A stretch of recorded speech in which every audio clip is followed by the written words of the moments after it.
Hi guys, welcome back to my channel. Today's video we're going to be reading off of my TBR.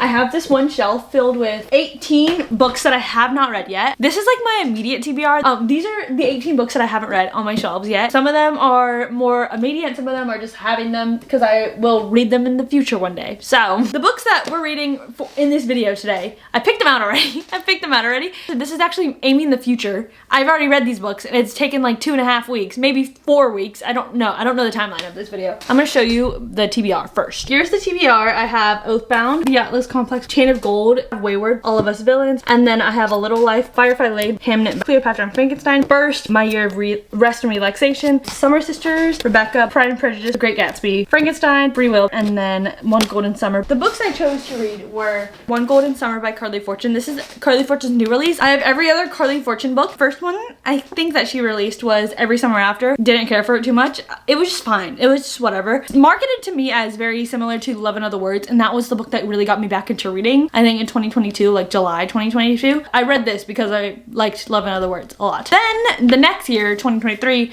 she released Meet Me at the Lake. I hated this book. I think at the time I gave it 2 stars. I was very lenient back then. So now I would probably give it 1 star, maybe even less. And then last summer I read This Summer Will Be Different. This is fun. I liked this one. I didn't really care for the main male character. After like 75-80%, I was like, I'm kind of done with the man. I just didn't like him a lot. But I really enjoyed Lucy's character. I liked the plotline of this one the best out of all of them. But One Golden Summer actually is in the same universe. I guess, I don't know if all of her books are in the same universe, but this one is directly like adjacent to Every Summer After. Like the main couple in this book gets mentioned a lot in this book, and so it's kind of like a pivotal thing, I would say. And I would read this before I would read this, honestly. It's like one of those interconnected standalones. Like, yeah, you can read the Twisted series without reading the other 3 books. I would read Every Summer After before One Golden Summer to kind of get the most out of it, but I read One Golden Summer. This is from my TBR, straight from the TBR. Next, I read Cleopatra and Frankenstein by Coco Mellors. I read a Coco Mellors book before. I read Blue Sisters. I actually got the arc from that, arc of Blue Sisters off of NetGalley. Thanks for approving me, NetGalley. But I read that early. I liked it. It was very Little Women coded in the way that like the characters were, and so I kind of knew how she kind of wrote going into this one, even though that this one was released before Blue Sisters. I remember this being added to my TBR it was December of last year because I went to New York and got this in New York at the Strand. So this has been on my TBR for like around 6 months. That sounds even worse when I say it out loud. But then the last book that I read was All of Us Villains by Amanda Foody and Christine Herman. This book has been on my TBR for about a year. I bought this at a used bookstore and they date their books when they come in, and I probably bought it recently after it was dated, and this was dated June 4th of 2024. So yeah, I bought this around that time. This is a YA fantasy. That's all I knew from it. I thought it was Dark Academia, but it's more YA fantasy than anything. And it's not Dark Academia at all. So these are the 3 books that I chose to read from my TBR.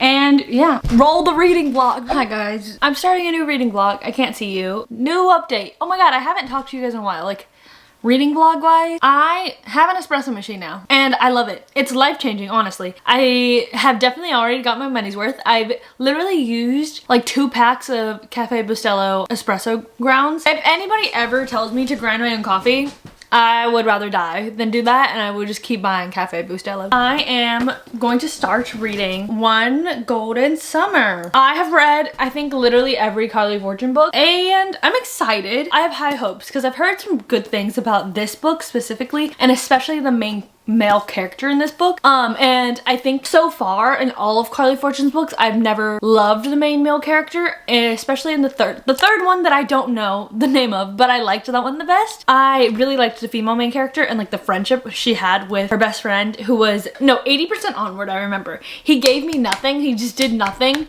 to like redeem himself or like get back in the good graces of like the female main character, and I was like, okay, that's gross. I've heard a lot of stuff from Charlie, and I don't know if I'm going crazy, but I'm pretty sure. Oh my god, the cover design is by a Vietnamese woman. Oh my god, that's so sweet. I'm pretty sure that this book specifically, it kind of ties in with Every Summer After, and I read Every Summer After in 2022. No recollection of like the characters in Every Summer After or like the dynamics between the characters. I just remember people getting in a tizzy because it was really close to Love and Other Words by Christina Lauren. I'm 50% sure that somewhere online I've read that these characters are introduced in Every Summer After, and I don't know. Let's read this. Good things happen at the lake. That's what Alice's grandmother said, and it's true. Alice spent one summer there at a cottage with Nan when she was 17. It's where she took that photo, the one with 3 grinning teenagers in a yellow speedboat, the image that changed her life. Now Alice lives behind a lens. As a photographer, she's most comfortable on the sidelines, letting other people shine. Lately though, she's been itching for something more, and when and this is not funny. And when Nan falls and breaks her legs, oh my the legs! Oh my god, she just breaks her hip. Alice comes up with a plan for them both. Another summer in that magical place, Fairies Bay. Oh, that's cute. But as soon as they settle in, their peace is disrupted by the roar of a familiar yellow boat and the man driving it. Charlie Florrick was 19 when Alice took his photo from afar. Now he's all grown up, a shameless flirt who manages to make Nan laugh and Alice long to be 17 again, when life was simpler, when taking pictures was just for fun. Sun-slanted days and warm nights all on the lake with Charlie are a balm for Alice's soul, and when she looks up and sees his piercing green gaze directly on her, she begins to worry for her heart, because Alice sees people. That's why she's good at what she does, but she never met someone who looks and sees her right back. Oh, that's cute. I kid you not, I have not read a physical book. I read a couple pages of one book and then I have to get it through Libby on the library. I fiend for reading on my Kindle, so I'm gonna try to challenge myself to only read this physically, but I'm like second in line for my Libby hold for this book. So I hope I get it. I hope I get it. But I'm gonna start reading this and I'll see you guys when I have an update for you, and then we're gonna continue on with this reading vlog. Guys, I feel fucking vindicated. I feel like I'm on top of the world. So Charlie, I'm just an idiot. I don't know last names. I don't remember characters like that. At the lake that Alice went to, and she took that photo of the people on the yellow boat, and she became a photographer. She meets Charlie, and that's her love interest, like her main male character. And in this picture of this boat, there's the older brother, the younger brother, and then another girl that is clearly with the younger brother when they were teenagers. And that's the people from Every Summer After. Oh my god, because I saw it was like Charlie had this restaurant, his family restaurant with his brother Sam, and then once I saw Sam, it clicked.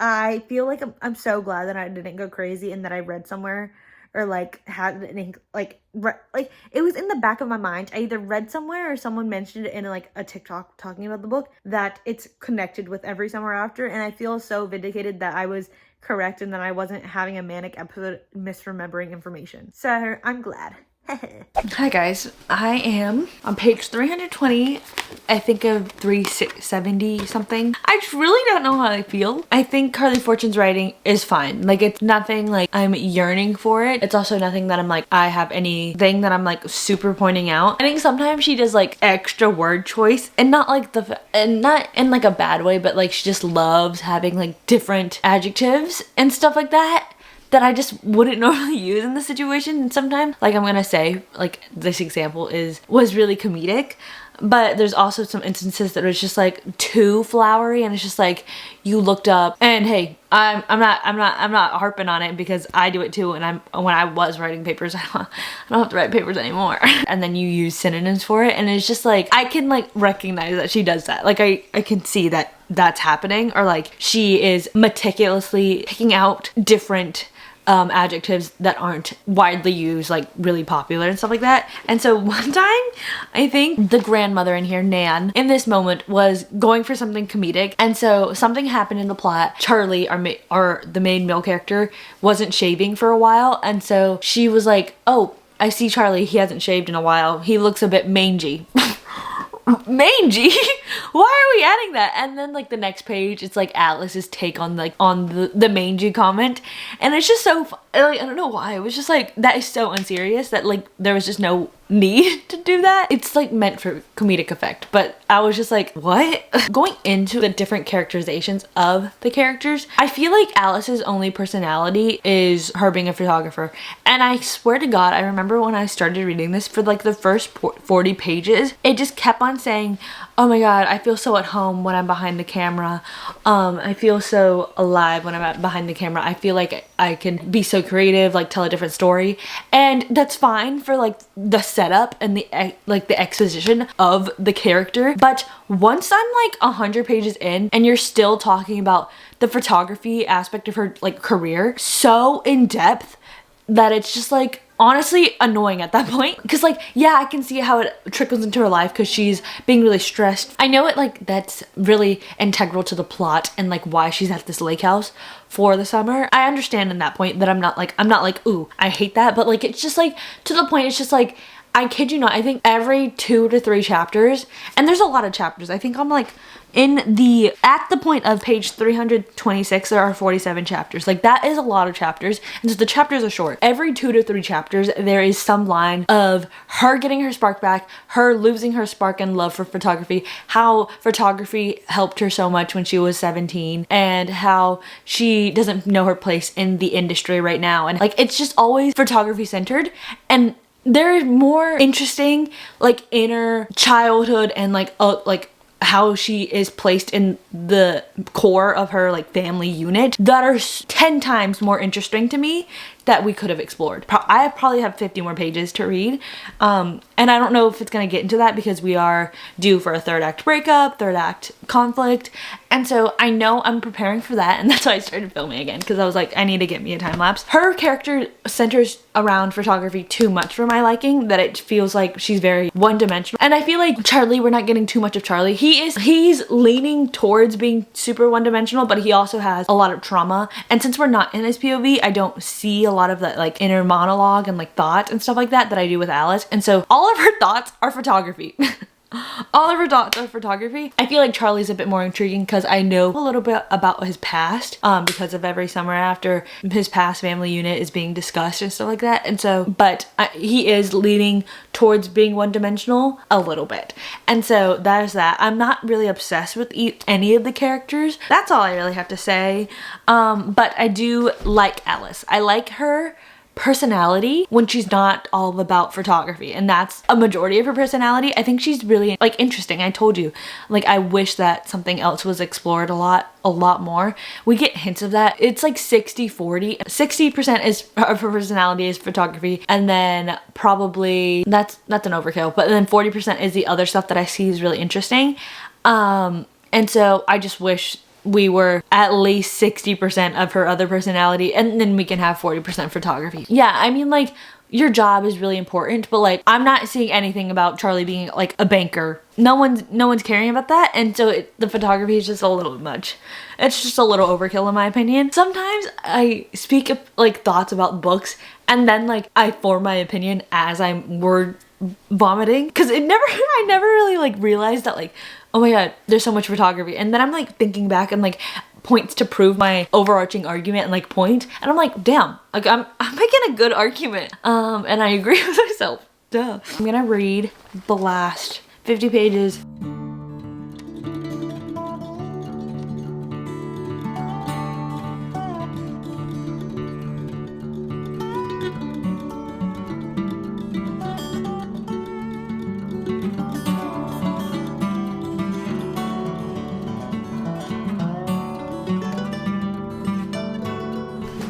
Okay, finished the book. Probably one of the best epilogues I've read in a while, and happy to report, happy to clock in that #1 hater of the epilogue being characters getting married or having a kid, this did not adhere to that formula. Thank God. But I'm gonna sit on a rating, I'm gonna stew on a rating, and I'll be back to talk to you guys for the next book that I pick out for this mood reading vlog. I don't know what I want to read next. Hello everybody!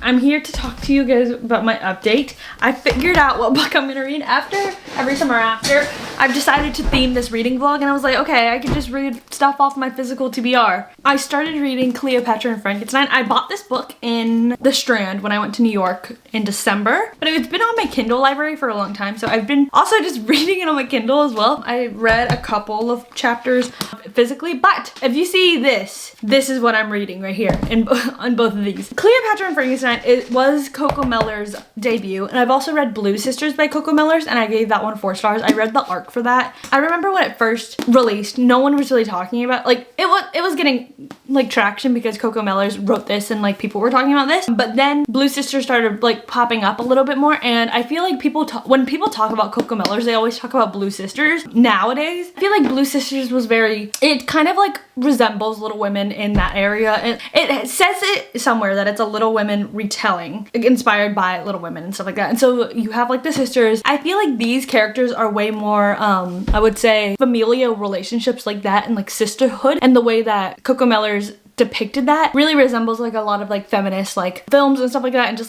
like other female-centered friendship books and stuff like that. This one is very different. This one follows along our main character Cleo. She is an artist. She is on visa to study in New York, and like she's doing her master's program, and then she's graduated, and so her visa is about to expire. She meets this older man who is like in his late 30s, early 40s and stuff like that. They meet on New Year's Eve. They hit it off. They start dating, and then they get married, and it just deals with people in Cleo and Frank's life, Frank's the guy, and how they get intertwined within this main couple. I'm halfway through right now. I am on page 232 out of like 360, 370. So I'm a good chunk of the way through it. There's a mix of like, it's really mostly following only Cleo and Frank, but it does deal with different characters in their lives and stuff like that. So like right now I'm in the POV of a guy that was at Cleo and Frank's wedding, and then he's like friends with Frank and stuff like that. So like that's the thing.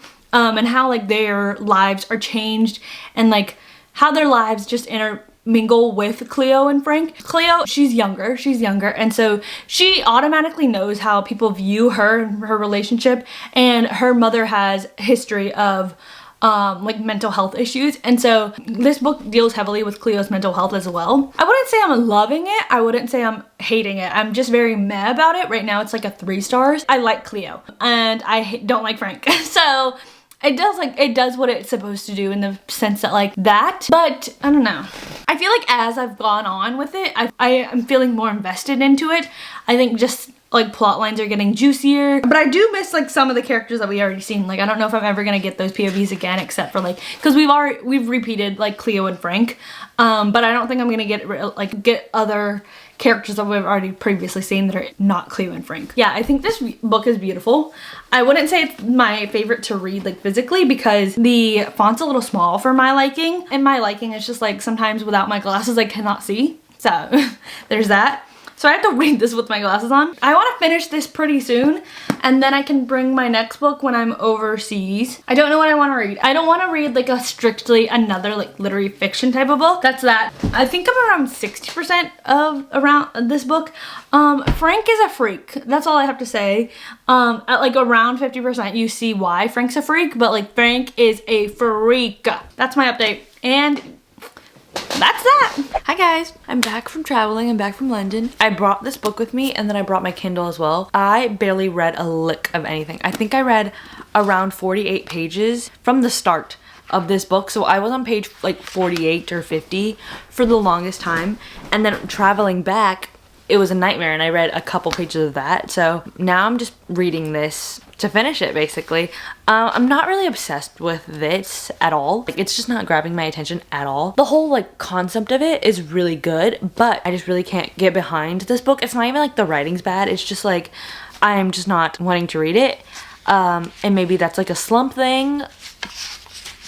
Knock on wood, everybody. One thing about it is that there's so many characters, so many names. Wait, sorry, there's a popcorn kernel in my teeth. I got it. There's so many names and so many families, and like there's just too many names to really get invested in the story. I am 128 pages into it right now. It's very Hunger Games-esque because it has, it's like a tournament like killing thing. So basically in this fictional town, Ilvernath, and it's like set in like, I'm assuming it's like modern day because Ilvernath is like a different city. I'll get into it. Okay, so basically in Ilvernath there are families and like people in Ilvernath that have magic, and in this society or like world, magic was like the norm, and then all of a sudden it started dying out because the humans used it too much. And so now everywhere else doesn't have magic, but Ilvernath has 7 powerful families that all harness the raw what's it called? The high magic, and that's like the most powerful form of magic. It's like basically just like every powerful magic is like pulled into the high magic.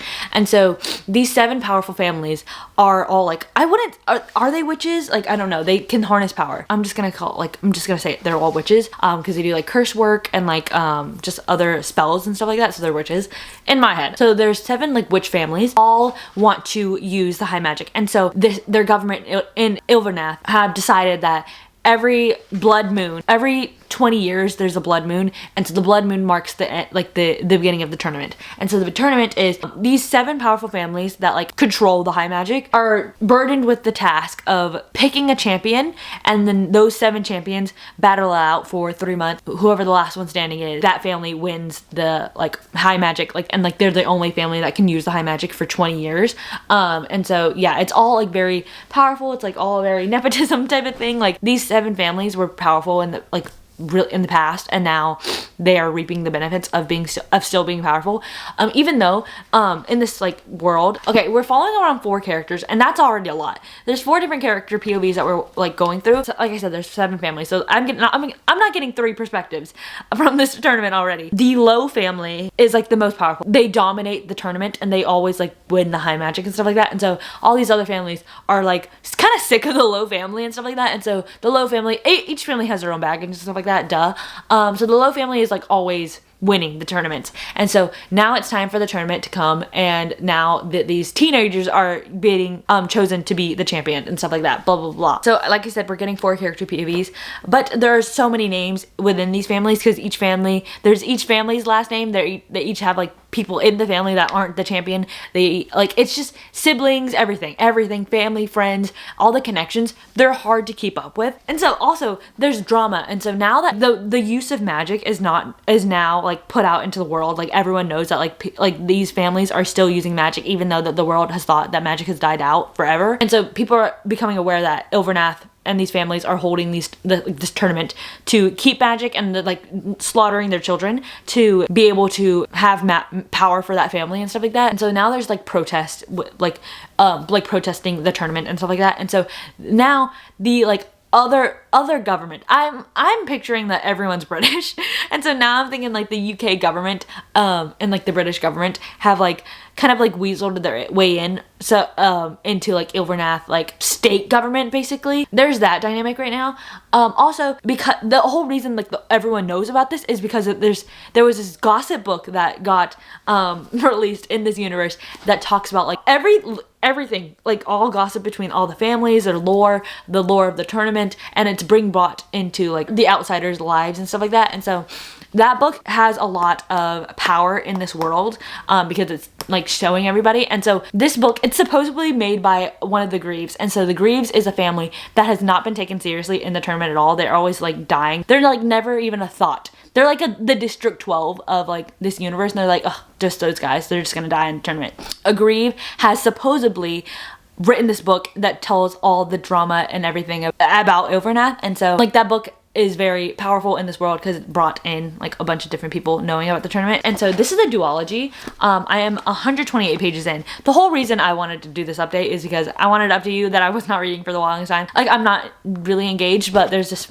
quote that was very Finnick Odair in Mockingjay, where Finnick's like, "And welcome to the 76 Hunger Games, blah blah blah." I'll read you the quote. Alistair leaned closer to Isabel. "Let the show begin," he whispered, sending chills up her neck. Very welcome to the 76 Hunger Games. But yeah, that's all I had to say. That's the quote, and that's all. That's all, folks. We're finally getting into the tournament. Like I said, I read the quote.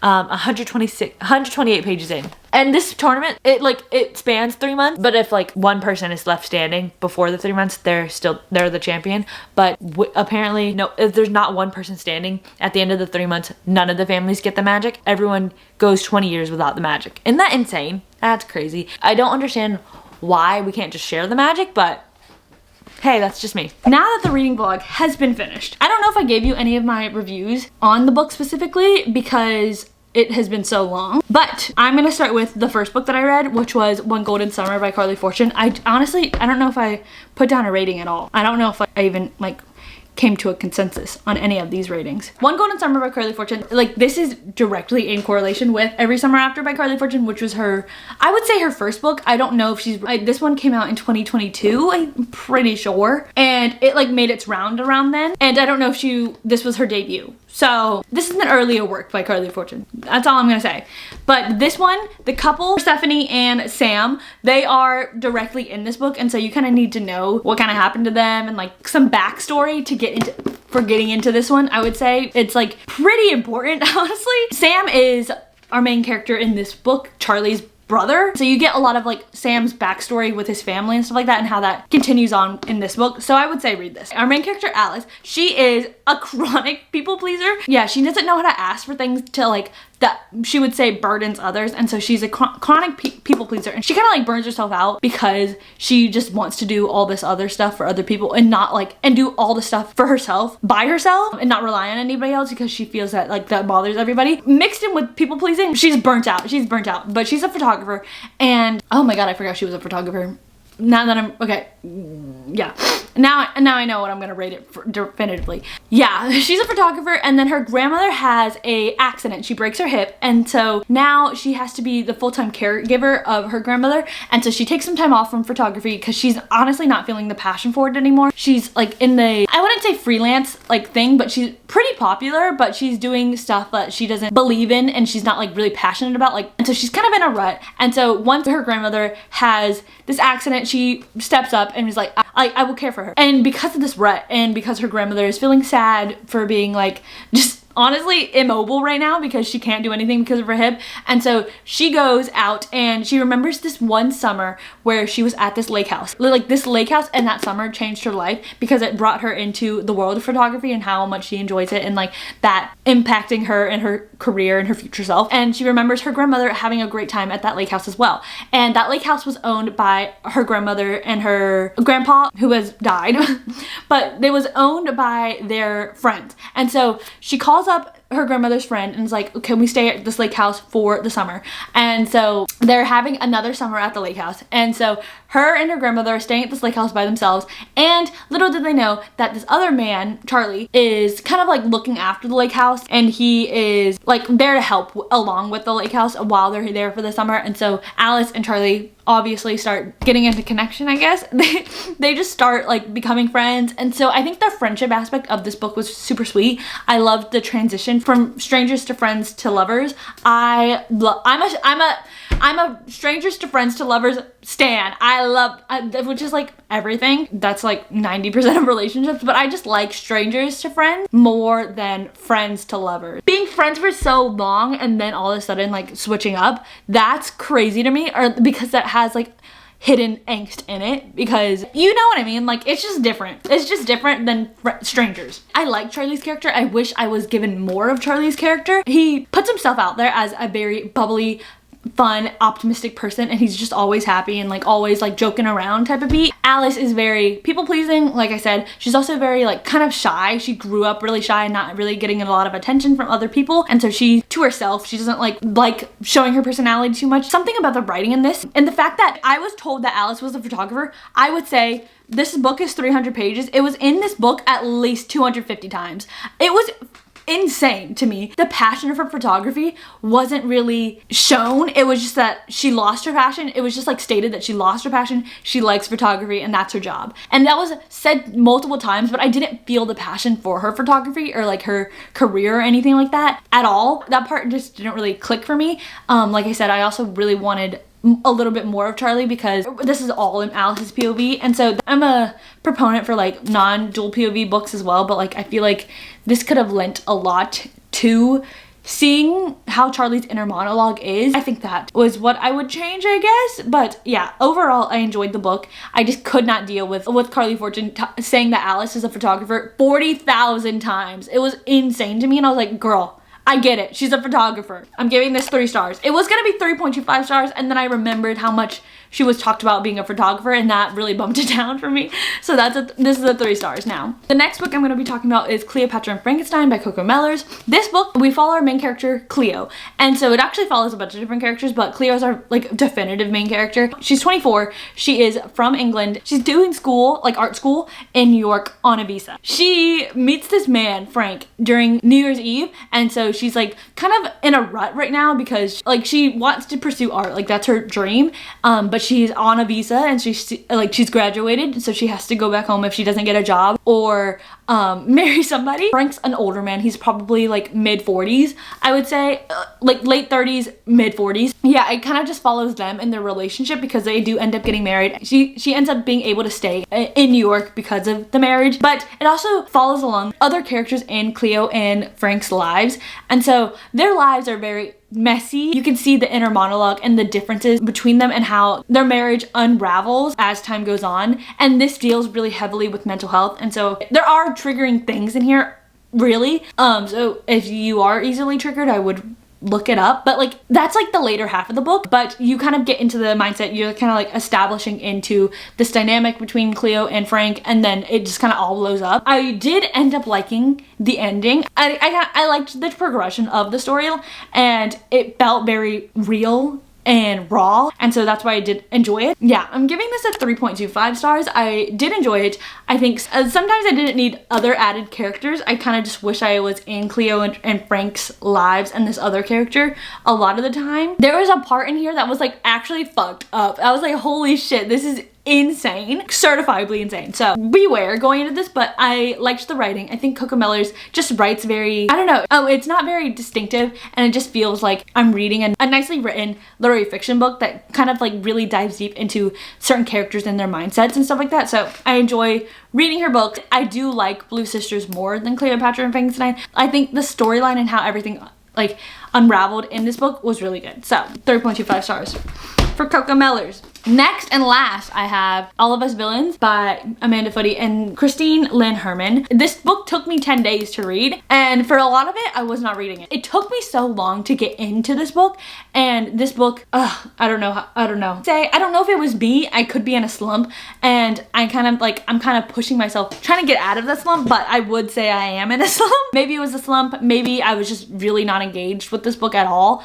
I really was not engaged with this book, but maybe it was me or maybe it was the book. I don't know. So I can't really rate it too harshly on that. I will say that this book, I expected a lot more. I expected a lot more in terms of the plot, especially once I kind of like got my footing into like what the plot's gonna be and how I expected it to continue on. But this book is a YA fantasy book. I would say like these people are witches, and so there's this witch city that has its own government, I guess. Every 20 years there is a blood moon, and that marks the tournament. And so every 20 years there is a tournament that these 7 families put up a champion from their families, and they have to fight to the death, and the last champion standing out of the 7, their family wins the high magic. And so the high magic is like the all-powerful magic, and only that family can use that high magic after their champion wins for the next 20 years. This city, Ilvernath, it's like kind of like Harry Potter where the real world is a thing. In Ilvernath, magic has been hush-hush because everyone else on Earth basically thinks that magic is gone and humans have all depleted it.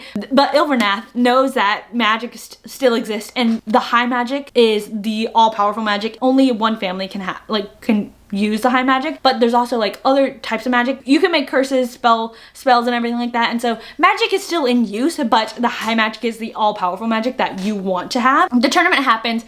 There are 7 champions that are into the tournament, and so we follow along 4 different characters from 4 different families in this book, and you said that there were 7, just put 7, like just make 7 POVs. I just don't understand that. Also, I would say that I believe that there's a main character, a main character, and I wish we got a little bit more of them. Yeah, I feel like their storyline was the most intriguing and their development was the most intriguing. I feel like all the other characters felt very one-dimensional. In this book, we went nowhere. We went nowhere! I was like, this is crazy. What do you mean? Like, we just did nothing. Yeah, it just took me a while to get into it, and we just went nowhere. I'm giving it generously a 2.5 because it was okay. 3 stars is always my recommendation. If it's 3 stars, I would say, yeah, read that. 2.5 is like, meh.